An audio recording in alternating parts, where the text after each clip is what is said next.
예수님의 비유의 말씀입니다. 마가복음에 비유가 몇 개 나오지 않습니다. 그런데 이제 마가복음 4장서부터 쭉 비유가 4장 전체 비유의 말씀들이 있어요. 다른 데는 많지 않아요. 비유의 시작입니다. 4장 1절에서부터 20절까지 좀 길지만 우리 다 같이 한 목소리로 봉독하겠습니다. 예수께서 다시 바닷가에서 가르치시니 큰 무리가 모여들거늘 예수께서 배에 올라 바다에 떠 앉으시고 온 무리는 바다 곁 육지에 있더라. 잠깐만요. 거기 4장 1절이 좀 중요합니다. 배에 올라 바다에 그 다음에 떠 앉으시고 이렇게 되어 있어요. 여러분들 마태복음 5장 산상수훈 기억하시죠? 산상수훈에서는 예수님이 산에 올라가 앉으시니 되어 있어요. 섰다 앉았다가 뭐가 그렇게 중요합니까? 뒤에 팔복이 나오는데 아니요, 예수님이 산에 올라가 앉으셨어요. 앉았다는 건 의미가요, 여기 권위에 관한 이야기입니다. 전에도 몇 번 말씀드렸지만 유대 그 사회에서는요, 가르치는 사람은 앉아 있어요. 그리고 학생들은 섭니다. 요즘은 반대죠. 학교에서도 선생님들은 서 있고 교수님들은 서 있고 학생들은 앉아 있어요. 우리 교회에서도 말씀을 전하는 사람은 서 있고 사람들은 앉아 있는데 유대에서는 좀 달라요. 선생님이 앉습니다. 그리고 다른 사람들은 서요. 산에 올라가 앉으신 것처럼 여기는 뭐요? 바다에 지금 떠서 앉으셨어요. 이 얘기를 마가가 지금 합니다. 마가복음은 다른 복음서보다 굉장히 짧습니다. 그래서 아주 그냥 급하게 훅훅훅훅 사건들을 말하면서 지나가요. 그렇게 아주 간략하게 해야 될 말들만 하는 그 상황에서 지금 여기는 뭔가 만연체예요. 뭐가 훨씬 더 쓸데없는 것 같은 이야기, 별 필요 없는 정보 같은 데 들어와 있어요. 이 얘기는 여기서 마가가 하고 싶은 말이 있는 겁니다. 예수님이 지금 이 말씀을 어디서 하셔? 바다 위에서 하셔. 바다에 떠 거기에 앉으셔서 그 권세로 바다 위에서 지금 하시는 말씀이다 라는 뉘앙스가 여기 지금 보입니다. 자, 2절부터 같이 읽겠습니다. 시작. 이에 예수께서 여러 가지를 비유로 가르치시니 그 가르치시는 중에 저희에게 이르시되 들으라. 씨를 뿌리는 자가 뿌리러 나가서 뿌릴새 더러는 길가에 떨어짐에 새들이 와서 먹어버렸고 더러는 흙이 얇은 돌밭에 떨어짐에 흙이 깊지 아니하므로 곧 싹이 나오나 해가 돋은 후에 터져서 뿌리가 없으므로 말랐고 더러는 가시떨기에 떨어짐에 가시가 자라 기운을 막음으로 결실치 못하였고 더러는 좋은 땅에 떨어짐에 자라 무성하여 결실하였으니 30배와 60배와 100배가 되었느니라 하시고 또 이르시되 들을 귀 있는 자는 들으라 하시니라. 예수께서 홀로 계실 때에 함께한 사람들이 12 제자로 더불어 그 비유들을 묻자오니 이르시되 하나님 나라의 비밀을 너희에게는 주었으나 외인에게는 모든 것을 비유로 하나니 이는 저희로 보기는 보아도 알지 못하며 듣기는 들어도 깨닫지 못하게 하여 돌이켜 죄사함을 얻지 못하게 하려 함이니라 하시고 또 가라사대 너희가 이 비유를 알지 못할진대 어떻게 모든 비유를 알겠느뇨. 뿌리는 자는 말씀을 뿌리는 것이라. 말씀이 길가에 뿌리었다는 것은 이들이니 곧 말씀을 들었을 때 사단이 즉시 와서 저희에게 뿌리운 말씀을 빼앗는 것이요 또 이와 같이 돌밭에 뿌리었다는 것은 이들이니 곧 말씀을 들을 때 즉시 기쁨으로 받으나 그 속에 뿌리가 없어 잠깐 견디다가 말씀을 인하여 환난이나 핍박이 일어나는 때에는 곧 넘어지는 자요 또 어떤 이는 가시떨기에 뿌리 우는 자니 이들은 말씀을 듣되 세상의 염려와 재리의 유혹과 기타 욕심이 들어와 말씀을 막아 결실치 못하게 되는 자요 좋은 땅에 뿌리었다는 것은 곧 말씀을 듣고 받아 30배와 60배와 100배의 결실을 하는 자니라. 아멘. 우리가 잘 아는 씨 뿌리는 사람의 비유의 말씀입니다. 마가복음에만 나온 것은 아니에요. 그래도 여기 마가복음의 말씀 요 맥락 안에서 우리가 깨닫고 또 우리에게 주시는 메시지를 우리가 함께 들을 겁니다. 효화행복 오늘까지는 7호로 8호로를 찾으셔야 돼요. 7호로 8호로 펴주시죠. 7호로 8호로 마지막입니다. 거기 구역 예배 있어요. 제목이 씨 뿌리는 사람의 비유 되어 있습니다. 음성 듣기 첫 번째 단락 한 8줄쯤 되는데요. 한번 우리 구역장님들 같이 읽겠습니다. 하나님 나라의 복음의 말씀이 뿌려집니다. 복음의 말씀을 듣고 모두가 기뻐 영접하며 돌이켜 죄사함을 받고 새로운 삶을 살아가게 된다면 얼마나 좋겠습니까? 알아듣는 사람도 있고 못 알아듣는 사람도 있습니다. 같은 이야기를 듣고도 웃는 사람이 있는가 하면 이게 뭐지 하며 두리번거리는 사람도 있습니다. 외국어로 하는 말이면 몰라도 한국말로 하는 말들이니 다 알아들을 거라고 생각하지만 그렇지 않습니다.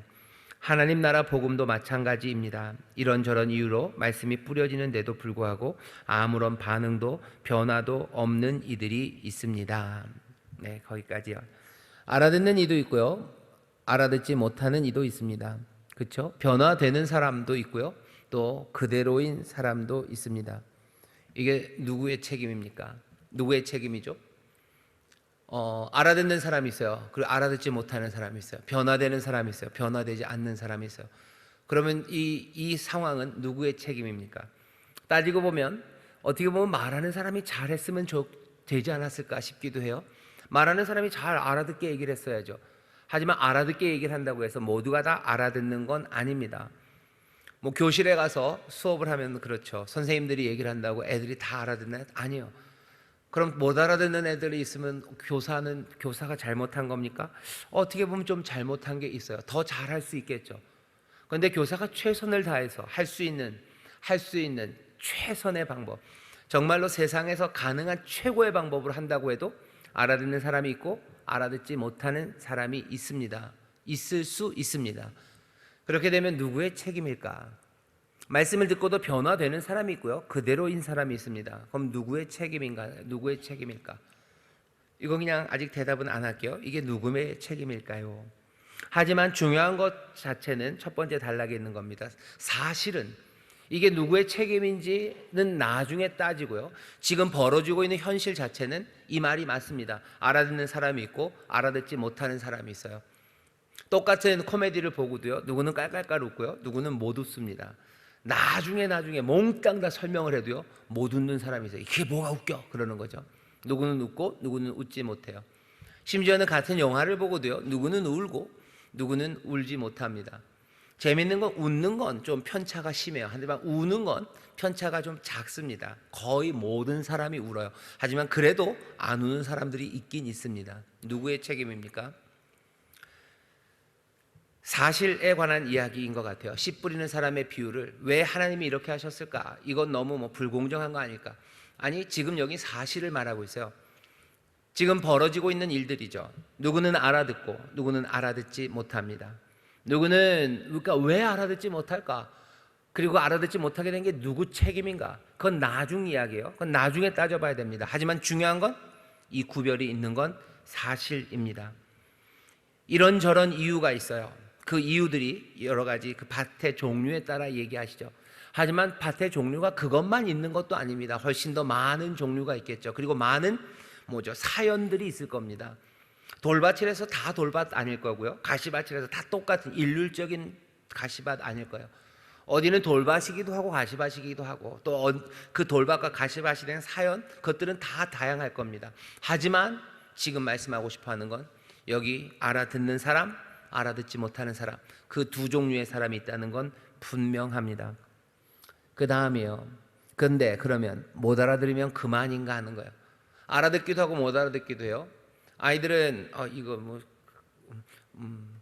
누군지라고 딱 말하면 안 되니까. 저희 아파트에 한 녀석이 있어요. 한 녀석이 있는데 이 녀석은 대학 진학을 포기했어요.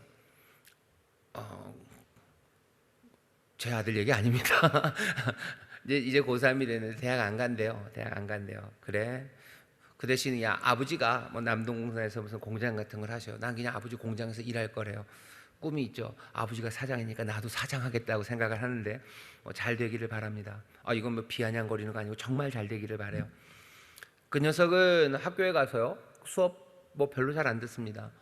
동생은 학원도 열심히 다니고 공부하려고 애를 써요. 보니까 그 녀석 동생은 밤늦게 오는 걸 제가 몇 번 봅니다. 근데 그 녀석은 아니요, 수업 가서 당연히 안 알아들어요. 알아들으려고 애쓰지 않습니다. 안 알아듣고 못 알아들으면 그만입니까? 예, 그 녀석은 그만이에요. 거기서 해야 될 필요가 없죠. 꼭 그걸 알아들어야 되는 거는 아니에요. 몽땅 다 알아들어야 되나? 아니요, 그렇진 않습니다. 못 알아들으면 그만인가? 복음이 들리고 주님의 말씀이 선포되고 세상이 예수에 관해 알지만 정말로 제대로 아는 사람과 제대로 모르는 사람들이 나뉩니다. 못 알아도 되냐는 거죠. 못 알아들으면 그만인가? 아니요, 그럴 수 없는 말씀입니다. 이 말씀은 못 알아들어도 그만인 말씀일 수가 없어요. 왜? 이 말씀은 아까 말씀드린 대로 물 위에 서신 분의 말씀입니다. 마가는 지금 그 얘기를 하는 거예요. 비유로 말하면서 예수님이 그러시죠. 누구는 알아듣고 귀가 있어도 알아듣지 못하고 누구는 알아듣고, 하지만 이 말씀은 누가 물 위에 바다 위에 떠서 앉으시니가 지금 전하고 있어요. 그러니 누구는 알아듣고 누구는 알아듣지 못한다는 예수님의 말에 못 알아들어도 그만이다라고 너희도 그렇게 생각하지 말아라는 거죠. 이건 알아들어야 되는 말씀이에요. 못 알아들어도 그만일 수가 없습니다. 왜? 물 위에 서신 말씀이에요. 물 위에 서신 분이 하시는 말씀입니다. 그리고 다른 말씀과는 달리 예수님께서 들으라라고 선포하시면서 하시는 말씀이에요. 물 위에 서신 분이 들으라고 하시는 말씀입니다. 여러분, 그 두 번째 단락 한 9줄쯤 되는데요, 같이 읽어보겠습니다. 뿌려지는 말씀은 받아들여도 되고 안 받아들여도 되는 말씀이 아닙니다. 왜냐하면 말씀을 뿌리시는 이는 지금 물 위에 계신 분이시기 때문입니다. 창조의 때 수면을 운행하시던 성령님처럼 사망의 권세를 상징하는 물을 밟으신 분으로서 예수님은 물 위에서 이제 새로이 임하는 하나님 나라를 선포하십니다. 이사야 55장 10에서 11절에 기록된 대로 말씀은, 주님의 입에서 나온 말씀은 헛되이 주님께로 돌아가지 않을 것입니다. 그러니 예수님은 들으라고 장엄하게 말씀을 시작하시는 것입니다. 들어야만 합니다. 응답해야만 합니다. 말씀이 인도하는 변화의 길에 참여하여 열매 맺어야 합니다. 못 알아들으면 그만인가? 그럴 수 없어요. 물 위에 서신 분이 들으라고 하시는 말씀이요, 응답해야만 하는 말씀입니다. 응답해야만 돼요. 알아듣기 위해서 애써야 돼요. 알아들어야만 합니다. 물 위에 서신 분, 여기 있는 이걸 읽으면서 부역장님들 속으로 아유 너무 오버하시는 건 아닌가? 그냥 물 위에 그냥 보트 타고 전하셨다는 건데, 아까 말씀드렸죠. 보트 타고 전했다는 거를 일부러 얘기한 거예요. 예수님의 그 긴 생애를 마가복음이 이렇게 짧게 전하는 거죠. 거기에 배를 타고 전했다는 게 뭐가 그렇게 중요하겠습니까? 이런 의미가 없다면 예수님의 일일 하루하루 행적을 마가가 지금 다 기록하고 있는 게 아니에요. 거기에서 의미 있는 바를 지금 전하려고 하는 겁니다. 아이고 무슨 그렇게 마가가 무슨 그렇게 그렇게 문학적이고 그렇게 상징적인 글을 쓸 수 있습니까? 두 개. 첫 번째, 성경은 하나님의 감동으로 된 거예요. 두 번째, 마가를 무시하지 마셔요. 마가를 무시하지 마셔요. 마가를 무시하지 마셔요. 마가가 이 기록을 하면서요, 하나님의 영감이 그리고 또 전해야 될 게 무엇인지 분명히 알아요. 그러니 2000년 동안 수만의 사람들이, 아니 수백만의 사람들이 성경을 읽는 겁니다. 인류 역사에 누가 만든 문학 작품보다도요 훨씬 더 상징적이고 훨씬 더 아름다워요. 일리아드 오디세이, 그래서 인류 역사의 보고라고 그러죠. 호모가 쓴 일리아드와 오디세이 같은 거 보면 거기도 마찬가지예요. 거기도 시죠. 거기 있는 거 의미 하나하나를 호모가 그냥 쓴 게 아닙니다. 근데 호모는 그렇게 위대하게, 그래서 한 줄 한 줄을 다 의미 있게 읽으면서 하나님의 말씀은 이 마가복음은 별거 아니라고요. 천만에 호모가 끼친 영향보다, 일리아드 오디세이가 끼친 영향보다 마가복음이 끼친 영향이 훨씬 더 많아요. 그 얘기는 인류는, 사람들은 여기서 그 의미가 뭔지를 발견할 수 있어요. 그러니 우리가 하는 말이요, 그냥 억지로 갖다 붙이는 말들은 아닙니다. 그렇게 이해해 주셨으면 좋겠어요. 비유로 말씀하십니다. 그냥 아니에요. 물 위에서 얘기하셔요. 알아듣는 자 못 알아듣는 자 있다라는 것이 그냥 그런가 보다라고 지나가라고 하시는 거 아니에요.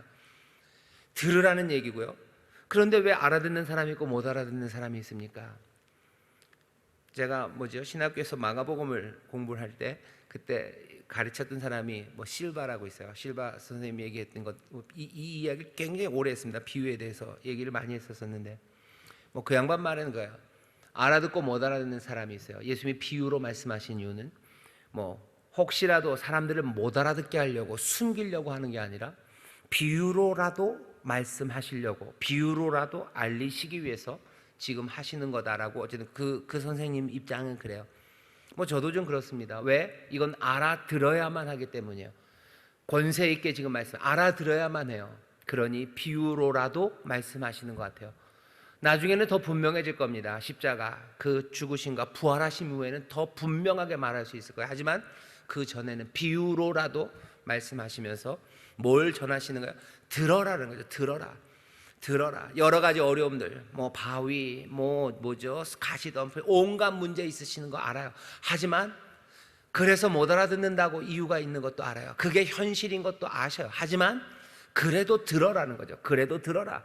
듣고 사는 길로 나오라고 지금 예수님이 간절함으로 전하시는 거예요. 어차피 못 알아듣는 사람이 있으니까 쉽게 버립니까? 아니요, 그럴 수 없어요. 우리도 압니다. 복음을 전하면, 전도를 하면, 예수님 얘기하면 누구는 뭐 휙 하고 그냥 가요. 많지는 않지만 그래도 누구는 듣습니다. 누구는 듣고 거기에서 삶이 변해요. 여기서 쉽게 못 알아듣는, 니들은 못 알아듣으니 가. 지금 예수님의 태도는 그 태도는 아닙니다. 끝내 못 알아듣는 사람이 있을 거라는 거에 대해서 우리도 그럴 수 있다고, 아마도 그럴 거라고, 꽤나 많이 끝내 못 알아듣는 사람들이 있을 거라는데 제 500원과 그리고 코카콜라를 걸 수 있어요. 아마 그렇게 될 겁니다. 아마 그렇게 못 알아듣는 사람 있을 겁니다. 바라기는 모두가 다 구원받기를 원하지만 분명히 있을 거라는 것에 아마도 그렇게 될 거예요. 하지만 그렇게 쉽게 그들을 그냥 버리고 싶지는 않으신 거죠. 그러니 들으라고, 들어야만 된다고. 가시밭도 있고 또 뭐 바위도 있고 뭐 길가도 있고 문제가 많은 것 있지만, 그래서 못 알아듣는 거 알지만 그래도 듣기를 바라시면서 지금 복음을 전하시는 겁니다. 우리도 복음을 전할 때 이 태도가 있어야 돼요. 못 알아듣는 사람이 있을 겁니다. 하지만 여러 가지 이유 때문에 못 알아들을 겁니다. 하지만 들어야 되는 말씀이 분명해요. 할 수 있는 한 너무 쉽게 포기하지 마시고, 너무 쉽게 못 알아들었으면 됐어 가라고 하지 마시고, 예수님의 마음으로 귀 있는 자는 듣기를 바라는 마음으로 또 뿌리시고 또 뿌리시고 그렇게 하셔야 합니다. 못 알아들으면 그만인가? 그럴 수 없습니다. 응답해야만 합니다. 그런데 왜 도대체 이렇게 하시는 건가 하는 거예요. 그 다음 단락 이어져 갑니다. 같이 읽겠습니다. 시작. 그러나 인간의 완고함은 대단합니다. 그들의 얄팍함은 그 위대한 말씀을 담아내기에는 턱없이 부족합니다. 인간을 둘러싼 죄악된 환경은 두터워 생명을 가로막아 질식하게 합니다. 주님이 그것을 모르시지 않으실 텐데 주님은 왜 이러한 척박한 땅에 씨를 뿌리시는 방법으로 하나님의 나라를 이루려 하실까요? 좀 더 화려하고 확률 높은 방법을 택하지 않으셨을까요? 분명한 것은 하나님의 나라가 임하는 방법, 그리고 복음이 선포되어 사람들이 그 말씀을 영접하게 되는 방식이 사람들이 기대하던 방법은 아니라는 것입니다. 땅도 부드럽게 만들어 놓으시고 새들도 모두 쫓아버리시고 가시와 엉겅퀴도 다 제거하신 후에 씨를 뿌리면 훨씬 더 많이 수확할 수 있을 텐데 그렇게 하지 않으셨습니다. 하나님 나라 복음이 선포되고 그 나라가 시작되는 방식은 주님이 씨를 뿌리는 비유로 말씀하신 그 방식 그대로입니다. 사람들에게 놀라운 기적을 보이시고 감정적으로 눈물을 쏙 빼놓으시고 풍성한 재물과 건강을 주셔서 세상 염려할 것도 없게 만드시고 그렇게 땅의 조건을 갖춰 놓으실 수 있으셨을 텐데 그렇게 하지 않으셨습니다. 뿌리십니다. 준비되지 않은 땅에다 냅다 뿌리십니다. 화려한 무대나 개선 행진으로 하나님 나라가 시작되지 않습니다. 씨를 뿌려요. 복음을 뿌리는 방식은요, 복음을 심는, 복음이 전하는 방식이요, 여기 비유가 말하는 건 뭐예요? 씨를 뿌린다 알아요. 씨를 뿌린다. 뭔가를 이루는 방식으로요. 씨를 뿌리는 비유 말고도 이루는 방식이 많죠. 치밀하게 계획을 세우고요. 그렇죠? 요즘은 뭐 3D 프린터 이런 거 있어요. 잘 계획해서 잘 입력해서 3D 프린터에다가 좋은 재료들 넣어서요. 아주 완벽하게 하나님의 나라, 하나님의 백성을 만드는 거. 그렇게 설명할 수 있어요. 복음이 어떻게 전파된다고? 가장 위대한 프로그램에 가장 위대한 기계로 하나님께서 가장 복된 것을 만들어내신다라고 하나님 나라를 비유하고 또 그렇게 정말로 만들어 가실 수 있어요. 프로젝트죠. 지금 저도 제가 할 수만 있다면 이런 그림들 그릴 수 있죠. 저는 그림만 그리고 이룰 수 없지만 하나님은 다 하실 수 있어요. 대한민국을 복음화하는 방법 이렇게 하면 어떨까요? 하나님께서 가장 잘난 사람들, 가장 유명한 사람들, 가장 힘 있는 사람들 누구예요? 대통령, 국회의원들 300명 몽땅 다. 우리나라에서 제일 유명한 BTS 또 누구 있죠? 임영웅 이런 애들 다 모아다가 하나님께서 어느 날 밤 은혜를 확 부어주시는 거예요. 꿈으로. 두려운 꿈 아니면 또 놀라운 꿈, 그 마음을 흔들어 놓으셔요. 그 사람들이 하루아침에 그냥 내일 아침에 몽땅 다 모여서 시청 앞에 모여서 하나님이 살아계시다고 말하고, 또 뭐 그 말을 할 때 뭐 온 하늘에다 구름 무지개를 한 15개씩 쫙 뿌려 놓으시고, 그리고 그 말씀을 듣고 나와서 내가 영접합니다라고 고백하는 사람들마다 뭐죠? 핸드폰에 카톡으로 이모티콘도 막 쏴주시고, 뭐 커피도 주시고, 그런 거 안 하는 사람들은 뭐죠? 저 핸드폰 전화기도 고장나게 한번 하시고, 그렇게 두렵고 떨리는 사람들마다 밤마다 또 꿈꿔주시고, 할 수만 있다면 그러면 뭐 얼마 안 있어서 며칠 만에 대한민국 전체가 하나님 앞에로 나오게 될 것 같고, 예수님에 대해서 다르게 생각할 것 같지 않습니까? 하나님이 그걸 하실 수 없어요? 아니, 하실 수 있을 것 같아요. 저도 뭐 능력이 된다면, 조금만 도움이 주시면 저도 할 수 있을 것 같아요. 몇 명 잡아다가 뭐 이렇게 하고 뭐 이렇게 해서 이렇게. 그런데 예수님이 그렇게 안 하셨어요. 하나님의 나라를 전하시면서요, 그냥 냅다 뿌리십니다. 냅다 뿌리셔요. 하나님의 나라를 전하시며 무슨 로마의 시저로 오지 않으셨어요. 시저보다 더 위대한 분으로 오실 수 있죠. 뭐 글라디에이터 영화에 나왔던 막시무스보다 더 멋지게 나올 수 있죠. 훨씬 더 위대한 삶으로, 위대하게, 뭐 기적으로 하나님의 나라를 이 땅에 그 복음 앞에 나오게, 그렇게 하실 수 있는 여러 가지 방식이 있었을 겁니다. 하지만 하나님은 어떻게 하세요? 그냥 와서 씨를 냅다 뿌리셔서요. 우리가 믿는 건 그리고 믿어야 되는 건, 그냥 이 방식이, 어쩌면 이건 나중에 한번 뒤집어 볼 것도 같은데, 이 방식이 가장 선하고 가장 좋은 방식임을 우리는 믿습니다. 더 좋은 게 있었다면 하나님은 그 일을 하셨을 거예요.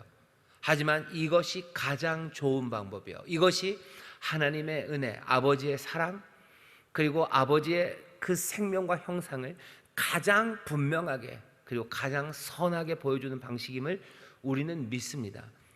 이거보다 더 좋은 세상, 더 좋은 가능성이 있을 거라고 우리는 생각하지 않습니다. 이게 가장 좋은 거니 여기에 맞춰서 여러 가지 설명들을, 왜 이게 좋은지를 설명할 수 있어요. 결국은 인간의 자유함, 그러니까 뭔가 다른 것 말고 다른 조건들 때문이 아니라 온전히 하나님만을 사랑하는 존재에 대한 사랑으로 나오게 하시려고 이렇게 하셨다라고 이유를 설명하기도 하고, 이게 왜 가장 선한 건지에 대해서 여러 가지 이유를 우리가 붙일 수 있습니다. 하지만 그건 그 이후의 이야기예요. 우리가 믿는 바는 이 길이 가장 선한 길이고요, 그리고 지금 우리에게 주어진 현실이 바로 이 길밖에 없다는 것, 이걸 놓치면 안 돼요. 이랬으면 좋았을 거리라고 말하기에는 너무 늦었어요. 왜? 이미 하나님의 뜻은 펼쳐져 가고 있고, 이미 주께서는 오셔서 씨를 뿌리셨어요. 우리랑 앉아서 예수님이 어떻게 할까? 씨를 뿌릴까? 아니면 무슨 어떻게 뭐 컴퓨터 프로그램으로 해볼까? 그렇게 논의하신 게 아니에요. 어쩌면 삼위일체 하나님께서 가장 선하신 방식으로 인류를 구원하기 위해서, 복음을 전하기 위해 택하신 방법은 여기 말하시는 씨를 뿌리시는 방법이에요. 여전히 험하고 여전히 못나고 여전히 염려와 그리고 엉망이 된 세상, 그것들 정리하지 않으시고 그 대신 어떻게 해요? 그냥 씨를 계속해서 뿌리는 방식으로, 그것이 가장 선하다고 생각하시며 씨를 뿌리시는 겁니다. 그런데 왜? 라고 묻고 싶지만요, 우리에게 보여주시는 건 씨를 뿌리신대요. 다른 방법도 많지만 씨를 뿌리십니다. 그러니 어떻게 해야 돼요? 먼저는 이 방식을 받아들여야 돼요. 믿음으로 가장 선한 것이다 라고 받아들여요. 추후에 여러 가지 오타가 났네요. 여러 가지 이유를 찾아본다 하더라도 그건 나중이에요. 먼저는 이 길을 받아들이셔야 됩니다. 그리고 사실이 그렇죠. 복음이 증거될 때 사람들이 그냥 이게 사실이에요. 누구는 받아들이고 누구는 안 받아들이고요, 누구는 받아들였다가도 쉽게 떠나가고 말라가 버리고 그렇게 쓰러져 가는 사람들이 얼마나 많은지 모릅니다. 그러니 어쩌면 씨를 뿌리신다는 이야기는요, 그냥 이렇게 작정하셨다는 이야기도 되고요, 또 반대로 따지면 그냥 복음이 이렇게 전해지더라 하는 이야기일 수도 있어요.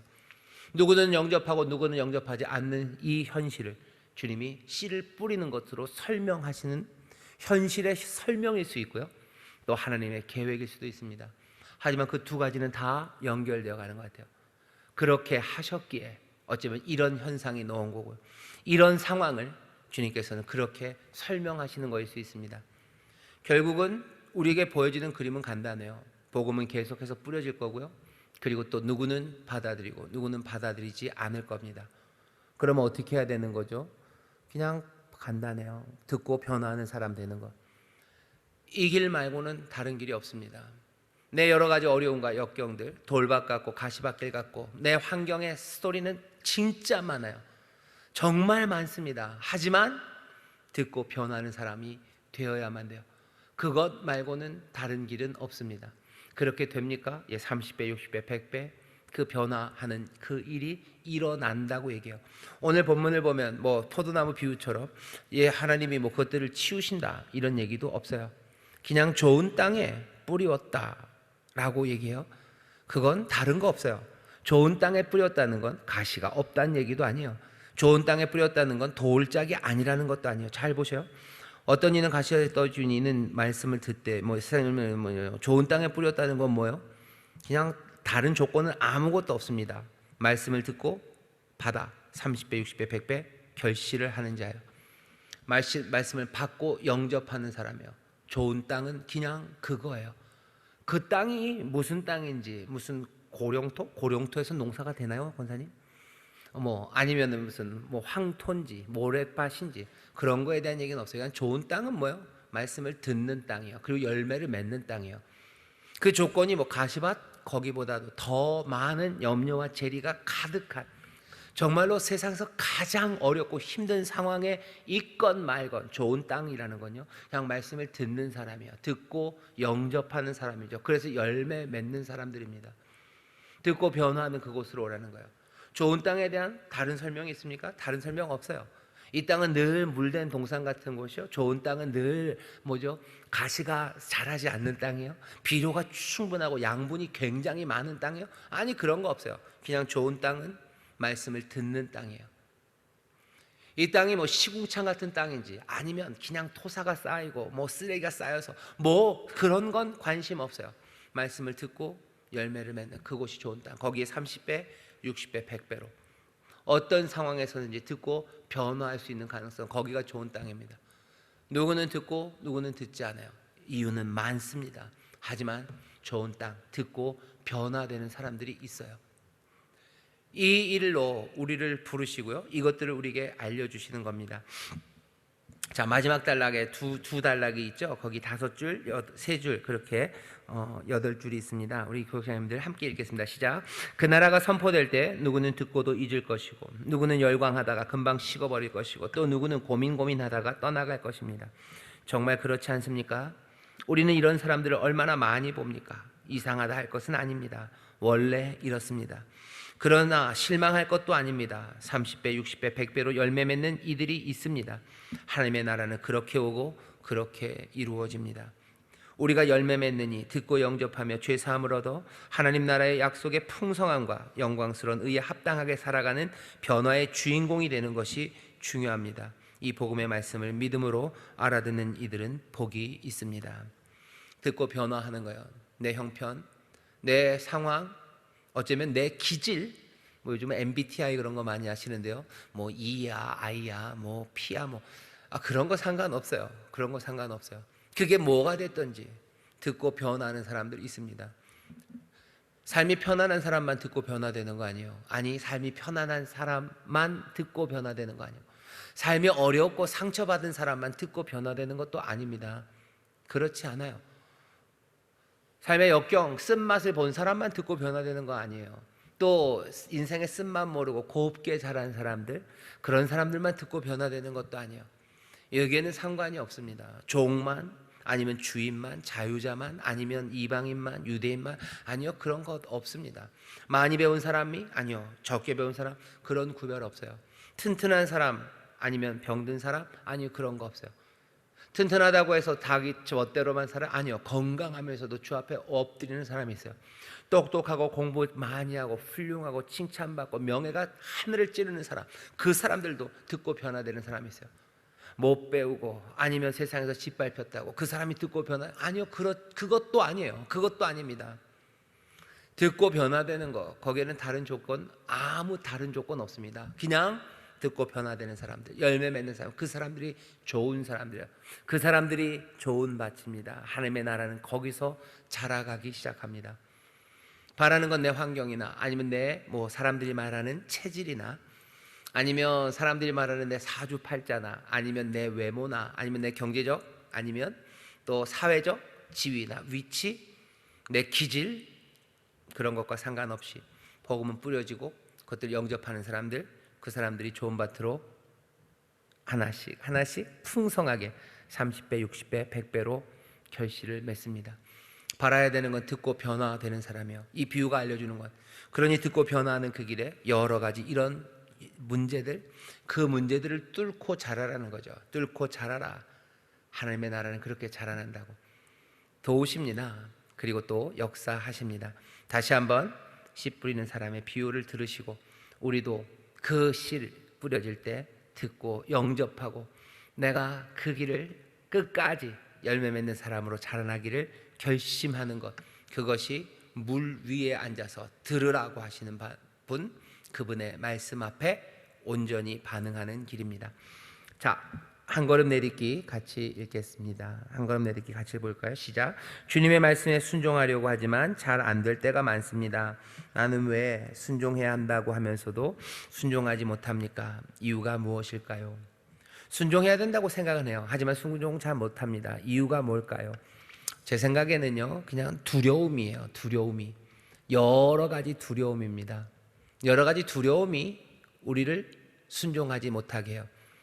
두려움이지만 사람들마다 두려워하는 대상이 다릅니다. 누구는 바퀴벌레를 두려워해요. 누구는 바퀴벌레를 좋아해요.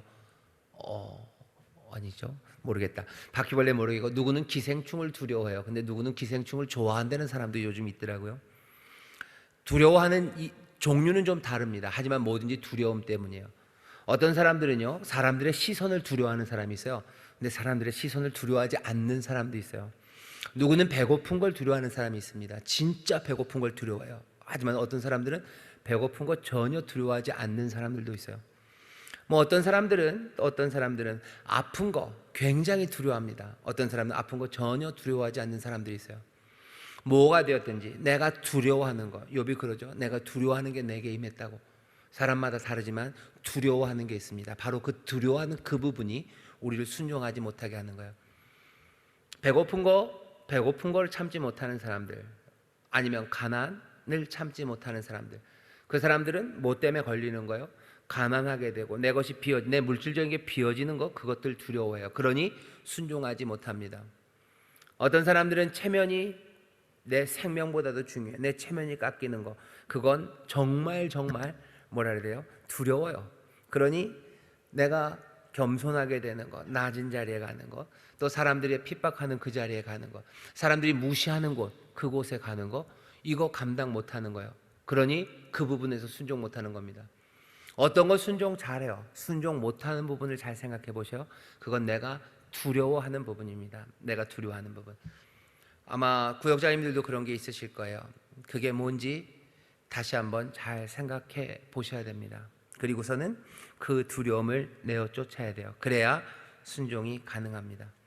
다른 건 내가 다 견디는데 뭔 안 돼요? 내 아들이 좋은 학교 못 가는 거, 그건 너무너무 두려워요. 우리 시댁 다른 식구들은 다 좋은 학교 갔는데 얘만 못 가서 그것 때문에 창피한 거, 그것만도 아니에요. 얘가 좋은 학교 못 가면 그 다음 일을 내가 상상도 하기 싫어요. 그러니 하나님 앞에 순종하지 못할 때가 많습니다. 예배해야 된다는 거 알죠? 예배해야 된다는 거 알죠? 고3은 예배 안 해야 됩니까? 고3 예배해야 되죠.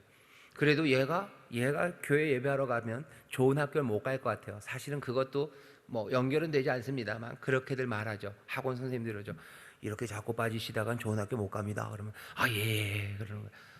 아이들은 또 교회 가기 싫어서 엄마 내가 고3인데 교회 가야 돼. 그러면 안 되지. 순종하지 못해요. 왜? 두려움 때문이에요. 아이가 좋은 학교 못 가면 어떡할까? 정말로 못 갈지 안 갈지에 대해서 확인된 바는 그렇게 뚜렷하지는 않습니다. 하지만 두려운 거죠. 그러니 순종 못합니다. 예배하는 거, 또 우리가 구제하는 거, 남들을 위로하는 거, 말문이 막혀서 창피한 걸 감당을 못하는 거예요. 내 무지가 드러나는 걸 감당 못해요. 그러니 다른 사람들한테 말을 못합니다. 말을 못해요. 좋은 말을 못해요. 왜? 좋은 말을 하기 시작하면요, 나에게 질문이 많이 와요. 욕을 할 땐 질문 안 합니다. 여러분들 서로 앉아서 막 욕해 보셔요. 서로 막 욕하고, 아유 너무 나쁘다. 뭐 나쁜 말 할 때는요 질문이 없어요. 하지만 좋은 말 하면 질문합니다. 하나님이 위로하셔요 라고 얘기하면 바로 질문 와요. 그게 뭔 소리예요? 라고 물어요. 왜 그래야 돼요? 라고 물어요. 하지만 욕해 보셔요. 남들 뒷담화라 그러죠. 그런 거 할 때 누가 여러분들 질문하셔. 너 왜 그렇게 나쁜 말 하니? 그러잖아요. 신나게들 얘기합니다. 나쁜 말 하고 좋지 않은 말 할 때는 아무도 묻지 않아요. 하지만 좋은 말 얘기할 때는요 사람들이 물어요. 내가 거기에 대해서 다 대답할 수 없어요. 내 무지가 드러나는 거예요. 알지도 못하면서 말한다는 거, 믿음으로 말한다는 게 그게 얼마나 두려운 일입니까? 두려워요. 나는 믿어요. 이렇게 말해야 된다고 믿어요. 내가 이 말씀을 전해야 됨을 믿습니다. 믿음으로 말하지만 세상 우리에게 설명을 요구해요. 믿음으로 말하는 건 어렵습니다. 왜? 설명할 수 없기 때문이요. 이 난처함이 무서운 거예요. 이 난처함이 두려운 거예요. 믿음으로 말하는 게 두려워요. 그러니 말 못하는 겁니다. 전도 못해요. 아픈 사람한테 가서 믿음으로 기도하지 못해요.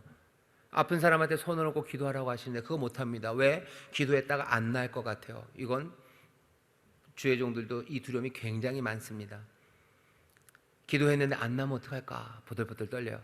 그냥 감기는 기도해 줄 수 있어요. 웬만하면 나니까. 배탈 기도할 수 있어요. 기도할 때 뭐 성이 다르면 모르겠지만 꼬맹이나 아니면 뭐 같은 남자인지 그러면은 기도할 때 배도 좀 꾹 눌러주면 소화도 될 것 같고 체한 건 나을 것 같아요. 좀 기도를 오래 해야 되죠. 따끈따끈하게 배를 만져서 소화될 때까지 기도를 하면 기도가 끝나고 나면 소화가 다 돼요. 병 낫기를 위해서 기도하는 거 이거 두렵습니다. 그러니까 기도하기 어려워요. 위로하러 가는 거 전도 다 두려움이에요. 정말로 우리를 부르시는 부르심이 뭔지 보고 그것들을 내가 하지 못할 때 가로막는 두려움이 뭔지 확인하셔야 돼요. 그리고 단번에는 아니어도 계속해서 성령님의 도심을 구하며 그 두려움들을 던지기 시작해야 됩니다. 그래야 말씀에 순종하실 수 있어요. 두 번째입니다. 구역장님들 같이 읽어볼까요? 성실하고 지속적인 순종의 삶은 더 어려운 것 같습니다. 처음 몇 번, 처음 몇 달은 하나님 자녀답게 행동하지만 시간이 지나면 기쁨도 사라지고 이전의 순종과는 달리 신용만 하고 모양만 남아버리는 경우가 있습니다. 자신의 경험들을 이야기해 봅시다. 회복을 위해서는 어떻게 해야 할까요? 단번에 순종 아니고요. 지속적인 순종은 어렵습니다. 30배, 60배, 100배를 맺는다는 건요. 지속이에요. 씨를 뿌리고 뭐가 싹이 나서 끝나는 건 아니죠. 자라가야 되고 끝까지 열매 맺힐 때까지 30배, 60배, 100배로 간다는 건요. 이 지속입니다. 얼만큼 지속할 것 같으셔요? 이 지속은 우리가 살아가는 동안입니다. 우리는 얼만큼 살 겁니까? 우리는 영원히 산다고 얘기해요. 영원입니다. 계속해서 사랑할 거고 계속해서 구제할 거고 계속해서 기쁨을 나눌 거고 계속해서 하나님의 은혜를 전할 겁니다. 성실하고 지속적인 순종의 삶을 기억하셔야 돼요. 그리고 그것이 얼마나 어려운지를 아셔야 됩니다. 회복을 위해서는 어떻게 해야 됩니까? 어떻게 하지 계속해서 사랑합니까? 어디서 뭐 좀 읽은 글이야. 짧은 글이야. 짧은 글인데 그거 보면서 그렇다라는 생각이 들어요. 어느 교회에서요 이제 구제하는 일을 시작을 했죠. 그래서 노숙자들을 먹이기로 했습니다. 노숙자를 먹이는 일을 하려고 팀이 만들어졌어요. 그래서 헌신하는 분들이 모였죠. 그래서 노숙자들 찾아다니면서 먹을 것들을 계속 전해줬어요. 한 달, 두 달, 세 달 전해줬어요. 그러니 한 사람이 목사님한테 와서 물어봐요. 목사님, 이거 우리 언제까지 해야 되는 거죠? 목사님의 대답이 뭐예요? 뭐라고 썼는지 그 말을 까먹었어요. 안 끝납니다라고 그랬던 것 같아요. There is no end. 끝 없습니다. 끝 없이 계속 할 거예요. 그 말 들은 그 청년이 허걱한 거죠. 허걱. 분명히 이해했는데요. 3달이면 지칩니다. 지치죠. 3달 진짜 훌륭한 청년이에요. 묻게 되죠. 언제까지 해야 됩니까? 언제까지 하는 거죠, 목사님? 끝 없습니다. 라고 얘기해요. 물론 사역이 중단될 수도 있고요. 여러 가지 상황으로 멈춰질 수 있어요. 모두가 다 포기하게 되면 할 수 없겠죠. 하지만 방향은 그리고 우리가 지향하는 바는요. 계속해서 할 겁니다. 계속해서 끊임없이. 순종의 길은 그렇게 가는 거예요. 하지만 그 순종의 길이 지속된다는 건 어렵다는 거, 그것들은 미리 알아야 합니다. 계속해서 하기 위해서, 회복을 위해서는 어떻게 해야 됩니까? 아마 이렇게 해야 될 겁니다. 지속해야 되는 것들 확인해야 돼요. 한 번 하고 끝날 건 아닙니다. 한 번 하고 끝날 거는 아니에요. 계속 할 거예요. 그래서 제 생각에는요, 우리 교회도 뭔가를 한 번 하고 끝낼 수는 없어요. 그렇게는 안 됩니다. 그렇다고 우리가 공동체로 함께 그걸 끝까지 가는 것은, 그건 조심스럽게 정해야 될 것 같아요. 그래서 제 생각에는 지속해야 되지만 다 계속 그렇게 할 수 없으면요, 어느 정도 기간은 분명히 정해놓는 게 중요해요. 얼만큼 기간은 정해놓고 그때까지는 끝까지 하는 거, 그게 아마 조금 현실적인 대안이 될 것 같아요. 그러고도 또 할 수 있으면 계속 할 겁니다. 하지만 짧게 끊어서라도 기간을 두고 해야 돼요. 우리가 무슨 노숙인들을 돕는 사역을 시작해요. 그러면 이건 당연히 지속해야 되는 사랑의 사역입니다. 하지만 한 번 하고 끝날 건 아니에요. 적어도 기도하면서 입을 넓게 열라는 건 이때 하는 거죠.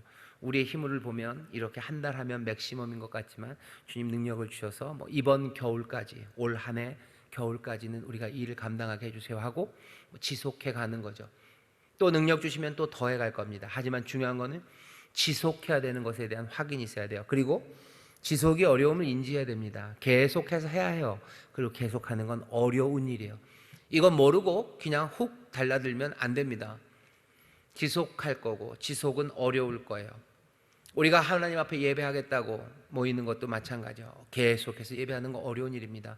계속해서 하나님 앞에 순종하는 거 어려운 일이에요. 이거 모르고 덤벼들면 안 됩니다. 30배, 60배, 100배로 열매 맺으려면 그 햇빛도, 새들도, 여러 가지 가시덤불도 이겨나가야 되는 지속의 시간이 필요해요. 지속의 어려움을 인지한다면 도우심을 구해야 합니다. 하나님 앞에 기도하며 성령의 도우심과 능력, 그것들 구하며 가야 돼요. 그리고 서로를 격려로 도와야 됩니다. 계속해서 격려해서 끝까지 다다를 수 있도록 우리가 지속적인 순종의 길을 가야 합니다. 지금 구역장님들 아셨으면 좋겠어요. 제가 예수마을에 우리 선교사님들 혹시 오셔서 자가격리 2주 하실 분들이 장소가 없어서 집으로 가시기 어려우신 분들은 좀 오셔서 지내게 했으면 좋겠다라고 얘기를 했는데, 어떻게 벌써 선교사님들이 다들 들어오셨는지, 오신 분들이 많으신 것 같고요. 그리고 또 오셔도 가정이나 아니면 파송한 교회에서들 책임을 지시는 것 같아요. 그래서 지금 현재 스코어로는요, 현재 스코어로는 아마 한 분 오실 겁니다. 9월 달에 한 분 오실 거고, 아마 더 오실 거죠. 아직은 그러니까 온 적이 없기 때문에 모르셔서 그런 것 같은데 오실 거예요. 그런 것도 마찬가지. 우리가 마냥 할 수는 없어요. 마냥 할 수는 없지만 우리가 해야 되는 기간을 정해놓고요, 그때까지는 최선을 다해서 그 일을 할 겁니다. 선교하는 것도 마찬가지고, 구제하는 것도 마찬가지고, 우리 교역자들 그리고 구역장님들, 우리 독거노인 돌봐주시는 분들이 있으셔요. 그분들 지금도 찾아가시는 분들 있는 걸로 압니다. 어렵죠. 하지만 기쁨으로 할 수 있도록 서로를 격려하고 도와주셔요. 이 일을 함께 하는 일들이 꽤 있습니다. 멈추지 않고 할 수 있도록 해주시고, 또 우리 교회가 조금만 더 모여질 수 있다면 우리 주변의 이웃들을 돕기 위해서, 전에는 거리 청소도 했었어요. 근데 요즘은 거리 청소 잘 안 하는 게 아니라 우리가 못하죠. 못해도 좋습니다. 왜냐하면 다른 일 하면 돼요. 꼭 그걸 우리가 해야 되는 건 아니에요. 이 일 하면서 좀 부딪혔던 것도 있고, 일자리, 노인 일자리 이런 거 하면서 그분들도 하기도 하고, 우리도 하고 그랬는데, 세상이 별로 안 좋아하고 그래야 되면 멈출 수 있어요. 하지만 다른 일들로라도 복음을 증거하고 또 사랑을 행하는 표적이 되는 그 일들 해 나가야 합니다. 독거노인 돌봐드리는 일 할 거고, 세상에 할 수 없는 것 그것들 따라서 움직일 거예요. 전에는 우리나라가 사회복지 이런 게 좋지 않아서 교회가 많이 했지만요, 지금은 정부가 돈을 다 걷어서 그 일을 합니다. 제 생각엔 그렇게 효율적이지는 않아요. 아무래도 그 돈을 교회를 다 주면 훨씬 더 잘할 것 같은데, 그냥 알아서 하신다니 그것까지 우리가 말리고 어떻게 할 거는 아니에요. 하지만 그거 바깥쪽에 있는 것들을 우리는 살필 수 있고요. 그리고 우리가 할 수 있는 일들, 갈 수 있는 일들에 지속적으로 끊임없이 그 길을 찾아서 해 나가야 됩니다. 그 지혜들을 찾으셔야 돼요. 그리고 그것들을 발견하셔야 되고 그것들에 대해서 서로 격려하면서요, 그 일 해나가시면 돼요. 나라가 그것들을 다시 하겠다 그러면 주면 돼요. 우리는 또 해야 될 일들, 열매 맺어야 되는 곳들은 얼마든지 많이 있습니다.